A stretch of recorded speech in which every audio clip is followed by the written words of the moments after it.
అందరికీ నమస్కారం అండి. Welcome to our channel. మనతో పాటు గెస్ట్గా ఉన్నారు అశోక్ కుమార్ గారు. సార్ నమస్తే అండి. నమస్తే అండి. సార్, చిత్తూరు కడప జిల్లాలో ఉన్న మామిడి రైతులు చాలా ఆనందంగా ఉన్నారు. ఎందుకు అంటే బాబు గారు ఇచ్చిన ఒకే ఒక్క హామీ వల్ల వాళ్ళకున్న దాదాపు సమస్యలన్నీ కూడా తీరిపోయాయి. అసలు ఆ హామీ ఏంటి? సో వాళ్ళు ఎందుకు అంత ఆనందంగా ఉన్నారు? ఎవరి జీవితాల్లోనూ ఆనందాలు 100% రావు.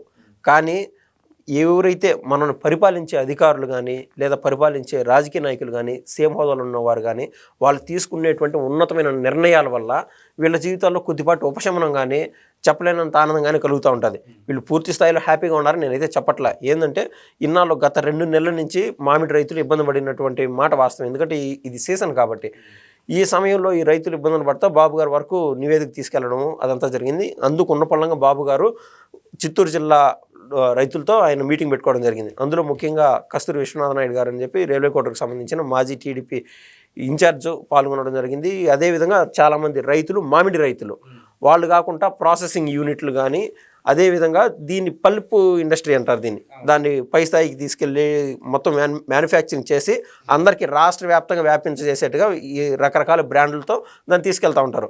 ఇలా 3 రకాల వాళ్ళు పార్టిసిపేట్ చేయడం జరిగింది. వాళ్ళు వాళ్ళ సమస్యలు బాబు గారి దృష్టికి తీసుకురావడం జరిగింది. అసలు వాళ్ళ సమస్య ఏంటంటే ప్రస్తుతం రైతులు గిట్టుబాటు ధరే లేదు. ఏంటంటే ఇది సీజను, ఈ సీజన్లోనే మామిడికాయలు అమ్ముకోవాలి. ఇలా కాకుండా ప్రిజర్వ్ చేసి తర్వాత కాలంలోకి తీసుకెళ్ళి దాని తర్వాత అమ్ముకునే అంత శక్తి స్థాయి వాళ్ళ కాడ లేదు రైతులకి. కాబట్టి కోల్డ్ స్టోరేజ్లు తక్కువ. కోల్డ్ స్టోరేజ్లు ఎన్ని రోజులు నిల్వ చేస్తారు? సీజన్లో ఉన్న ఫ్రూట్ ఎన్ని రోజులు నిల్వ చేయగలుగుతారు? నెలన్నర 2 నెలలు మ్యాక్సిమం. కాబట్టి అప్పటికి డిమాండ్ ఉండదు. మామిడికి హాట్ గిరాకీ ఉన్నా కూడా కొనుగోలుదారులు తక్కువ. ఎందుకంటే మీరు ఇప్పుడు మీ దగ్గర 10 కాయలు ఉన్నాయనుకోండి, ఎంతమంది తీసుకెళ్తారో ఒక చోటకి మార్కెట్లో తీసుకెళ్ళి ఆ 10 అమ్మగలుగుతారు. కానీ ఆ ట్రావెలింగ్ ఛార్జెస్ ఇవన్నీ ఎక్కువ. అలా కాకుండా మీ కాడ 1000 కాయలు, 10,000 కాయలు, 1,00,000 కాయలు అంటే నేను చెప్తాను ఏంటంటే సైజు పెరిగినప్పుడు ఆటోమేటిక్గా ట్రావెలింగ్ ఛార్జెస్ తగ్గిపోతాయి. దాని మార్కెట్కి ఫ్రీ ఫ్లోకి రీచ్ అవుతుంది. పలానా చోట్ల ఒరే మామిడికాయలు అమ్ముతున్నారు అంట చెప్పి అక్కడ ఉన్నటువంటి పరిసరాల్లో ఉన్నటువంటి అనేక మంది వచ్చి అక్కడ కొంటారు. కాబట్టి ఆ మార్కెట్ డిమాండ్తో పాటు సప్లై కూడా ఉండాలి. డిమాండ్ ఉంటుంది కానీ సప్లై తక్కువ. ఏది 2-3 నెలలు ప్రిజర్వ్ చేయడం వల్ల సప్లై తక్కువ ఉన్నప్పుడు రైతులకి ఏదైతే సప్లై చేస్తారో మిగిలిన వారు కొనుగోలుదారులు తక్కువైపోతారు, కొనరు. అసలు మార్కెట్లో మామిడికాయలు ఉండే విషయం కూడా వాళ్ళకి తెలియదు వాస్తవంగా. అలా జరుగుతుంది. సో ప్రిజర్వ్ చేయలేరు. కాబట్టి వీళ్ళు కొనుగోలుదారులు కొనడం లే రైతుల దగ్గర నుంచి. వాస్తవంగా జరుగుతుంది ఏంటంటే ఎందుకు అంటే వాళ్ళకు జిఎస్టీ, ఈ మామిడికాయలు ఈ జిఎస్టీ ఎంత పడుతుందంటే 12% పడుతుంది. దీనివల్ల వాళ్ళు ఎవరైతే కొనుగోలుదారులు ఉంటారో వాళ్ళు తీసుకొని ఇక్కడ మళ్ళీ దాన్ని ప్రాసెసింగ్ చేయడమో లేదా ఎక్స్పోర్ట్ చేయడమో దీనికంతా ఏమవుతుందంటే ఓవర్ ఖర్చు అయిపోతుంది. ఇది గట్టి మళ్ళీ 12% జిఎస్టీ యాడ్ చేసి ఇదంతా వాళ్ళకు శక్తికి మించిన భారం. వాళ్ళకి ఎంత మిగులుతుంది? ₹1-5 మిగులుతుంది. అది కూడా ఏదైతే ఎక్స్పోర్ట్కి లేకుండా ట్రావెలింగ్ ఛార్జెస్కి వీటన్నిటి కన్ఫామ్ ఖర్చు అయిపోతుంది.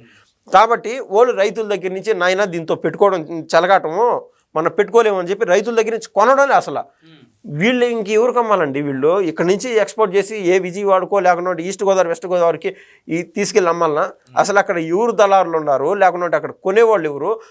అమ్మినప్పుడు ఉన్న పలంగా డబ్బులు ఇస్తారా లేదా? ఇన్ని టెన్షన్లు, మానసిక క్షోభ ఎక్కడ చాలాలో ఉండేటి అక్కడే పోతున్నాయి కాయలు. ఈ క్రమంలో బాబు గారు ఉపశమనంగా ఉన్న పలంగా ఏం చేశాడంటే 12% ఉన్నటువంటి జిఎస్టీని 5%కు తగ్గిస్తాను అని చెప్పి అక్కడ ఉన్నటువంటి ప్రాసెసింగ్ యూనిట్ మెంబర్స్ ఎవరైతే ఉన్నారో, ఇండస్ట్రియల్ మెంబర్స్ ఎవరైతే ఉన్నారో వాళ్ళకు దాదాపు హామీ ఇవ్వడం జరిగింది. ఖచ్చితంగా ఉన్న పలంగా రైతుల దగ్గర నుంచి కొనేయాలా అని చెప్పి బాబు గారు హామీ ఇవ్వడం జరిగింది. ఇప్పటి వరకు 112,000 మెట్రిక్ టన్నుల మామిడికాయలు కొన్నారు. ఇదే కడప జిల్లా, అదేవిధంగా చిత్తూరు జిల్లాకు సంబంధించి ఈ చంద్రగిరి కావచ్చు, తిరుపతి పరిసరాల్లో కావచ్చు, రైల్వే కోటర్ కావచ్చు, రాజంపేట కావచ్చు, ఈ మొత్తం బెల్ట్లో 112,000 టన్నులు కొన్నారు. ఇప్పటికీ ఎంత మిగిలి ఉన్నది తెలుసా? ఏకంగా 1,78,000 మెట్రిక్ టన్నుల కాయలు మిగిలిపోయినాయి. రైతులందరూ లబోదిపోమంటారు. ఎంత బాధాకరం అది. కాబట్టి బాబు గారు మనం చూస్తాను, ఆ మధ్య ఆయన పాటికి ఆయన పోతా ఉంటే అక్కడ రోడ్డు పైన ఆయన పోషిబాబు ఒక అంగడికాడ ఉంటే ఆయన తీసుకెళ్ళిపోయి చర్మకారుడు అనమాట, చెప్పులు కుట్టుకునే ఆయన. అక్కడికి పోయి అయ్యా నీ కోరిక ఏంది అంటే, ఈ ఊర్లోనే ఒక అంగడి పెట్టుకోవాలన్నా స్వామి అంటే ఆ అంగడి అప్పటికప్పుడు పెట్టించాడు. వాళ్ళకి పెన్షన్ అందించినాడు. అది కాకుండా వాళ్ళ కొడుక్కి ఉద్యోగం కల్పించమని చెప్పినాడు. ఈ మొత్తం P4 కాన్సెప్ట్ ఏదైతే ఉండదో బాబు గారు తీసుకొచ్చారో, ఏది ప్రైవేటు, పబ్లిక్, అదేవిధంగా ప్రభుత్వం ఇవన్నీ కలిసి పార్ట్నర్షిప్ అంటే 4 Pలు P4 కాన్సెప్ట్ అది. వీళ్ళు నలుగురు కలిసి ఏదైతే బడుగు బలహీన వర్గాల్లో అత్యంత పేదవాళ్ళు ఉంటారో లేదా ఉన్నత వర్గాల్లో కూడా పేదవాళ్ళు ఉంటారో వాళ్ళకి చేయాలని తపన కూడా చేయలేక ఆర్థికంగా ఇబ్బంది పడి ఉంటారో, చిక్కుపోయి ఉంటారో, చదువుకోలేకుండా ఉంటారో, వీళ్ళందరినీ ఒక గొడుగు కిందకి తీసుకొచ్చి ఆ రోజు ఏమైంది బాబు గారు వీళ్ళని ఇతనికి ఎవరికైనా అటాచ్ చేయండి P4లో ఎవరైతే ముందుకు వచ్చింటారో దాత కానీ ఎవరైనా అని చెప్తే అప్పటికప్పుడు మంచి మనసుతో అక్కడ ఉన్నటువంటి కలెక్టర్ అమ్మ ఆ కలెక్టర్ అమ్మ ఏం చెప్పింది, సార్ నేను తీసుకుంటున్నాను సార్ అని చెప్పి ఆవిడ తృప్తిగా చెప్పింది. అంటే ఒక మంచి ఆవిడ వాళ్ళ జీవితాల్లో మంచిని అంటే ఒక దీపం వెలుగుని ఇస్తుంది, వాళ్ళ జీవితాల్లో వెలుగు నింపుతుంది.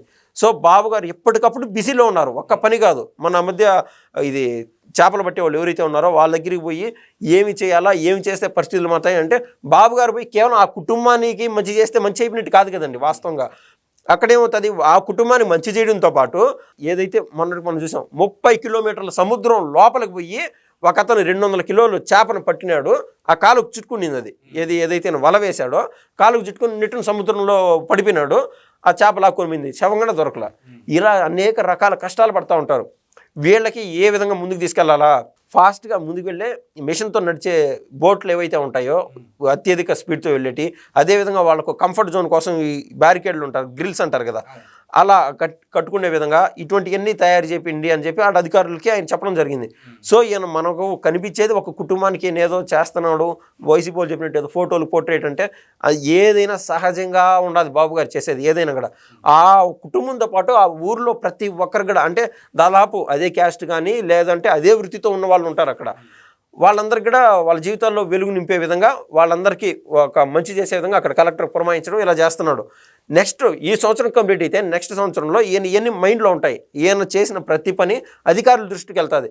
ఇలా చేపలు పట్టే వాళ్ళకి కానీ ఈ చర్మకారులకు కానీ లేకుండా ఉంటే ఏదో చేతి వృత్తులు చేసుకునే వాళ్ళు కానీ వీళ్ళందరికీ ఏ విధంగా మంచి చేయొచ్చు, వీళ్ళకు ఏదన్నా సరే గవర్నమెంట్ నుంచి గౌరవ వేతనం కింద నెలకు 1000 రూపాయలు మనం ఇచ్చేదానికి ఆస్కారం ఉంటుందా, ఇలా అంటే ప్రభుత్వానికి వచ్చే అభివృద్ధి వల్ల వచ్చేటువంటి డబ్బులు పెరిగినప్పుడు ఖజానా పెరిగినప్పుడు ఆటోమేటిక్గా ఆ డబ్బులోంచి వాళ్ళకి ఇద్దామని చెప్పి బావగారు ఎప్పటికప్పుడు సమస్యలు తెలుసుకున్నాడు, అప్పటికప్పుడు సాల్వ్ చేస్తున్నాడు.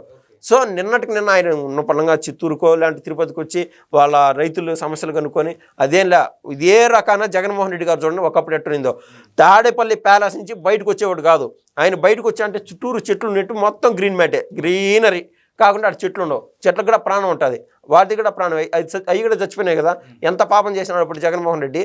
సో పెద్ద నాయకుడు ఎప్పుడైనా సరే ప్రజల్లో ఉండాలా, ప్రజల్లో ఉన్నప్పుడు ఆటోమేటిక్గా ఆ సమస్యలన్నీ తెలుసుకుంటూ ఉంటాడు.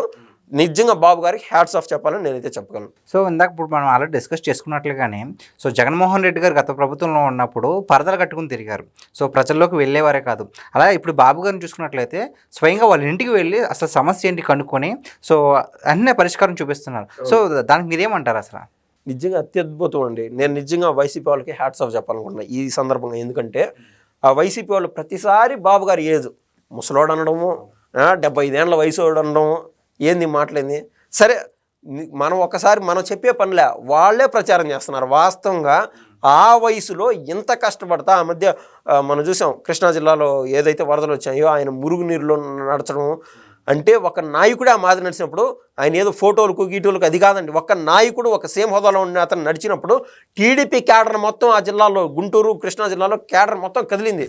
నాయన బాబు గారు వచ్చినారు పాపం అంతటి వయసులో ఆయన కష్టపడతా ఉంటే మనం ఏం చేయాలా అని చెప్పి తోచినంత వాళ్ళకు డబ్బులు కానీ లేకుండా ఉంటే ఏదన్నా అన్నం తినేదానికి ఆ సామాగ్రి కానీ కూరలు నీళ్లు అనేక రకాల వాటర్ బాటిల్ సప్లై చేయడం కానీ ఇవంతా టీడీపీ మొత్తం దిగింది. ప్రభుత్వ యంత్రాంగం మొత్తం కదిలింది. అలా నాయకుడు అనేవాడు ముందరుండి చేయాలని ముందర పనిచేసే వాళ్ళని ముందరకు పంపించి వెనకల నుంచి పుష్ చేస్తూ ఉంటే వీళ్ళ నడువులు ఎప్పుడో ఒకసారి ఇరిగిపోతాయి. వెనకల నుంచి పుష్ చేయకూడదు.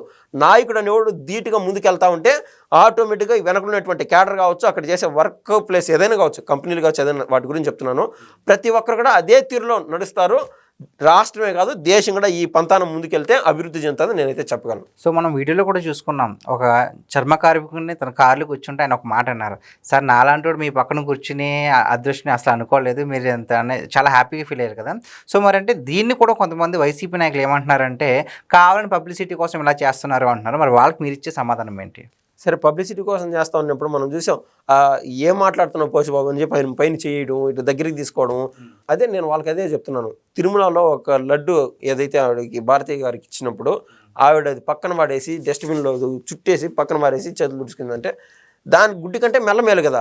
మీరు అట్టర్ ఫ్లాప్ కావాలనే షోకేస్ అనుకోండి, ఎక్కడక్కడ ఏ మీడియా కూడా ఒక వైసీపీ వాళ్ళకు పచ్చ కామెర వాళ్ళకు లోకంతా పచ్చగా కనిపించినట్టు వాళ్ళు తప్ప ఆ పోషబాబు వ్యవహారంలో చిన్నపాటి మీరు వెలికి తీయండి, ఒక 5% అయినా బాబుగా డ్రామా చేసినట్టు కనిపిస్తుందా?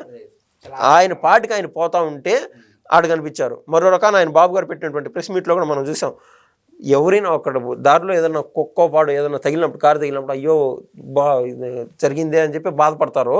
కారు కింద పడినప్పుడు అట్టాడదు. ఒక మనిషి తగిలితే మీరు ఎట్లున్నారా నాయన, ఆడు పోయి వాళ్ళ ఇంటికి పోయి కనీసం క్షమాపణలు చెప్పి వాళ్ళకి ఏదో డబ్బులు ఇచ్చి అట్లాంటి సాయాలు చేయకుండా వాళ్ళు షోకేస్ కోసం వాళ్ళని పిలుచుకొని 10 లక్షలు ఇచ్చి షోకేస్ కోసం మీడియా ముందు ఆవిడ దగ్గర అబద్ధాలు చెప్పించి షోకేసు జగన్ తప్ప బాబు గారికి ఎటువంటి పొందడం లేదు. నక్కకి నాగలోక అనుకున్నంత తేడా. Thank you so much. ధన్యవాదాలు.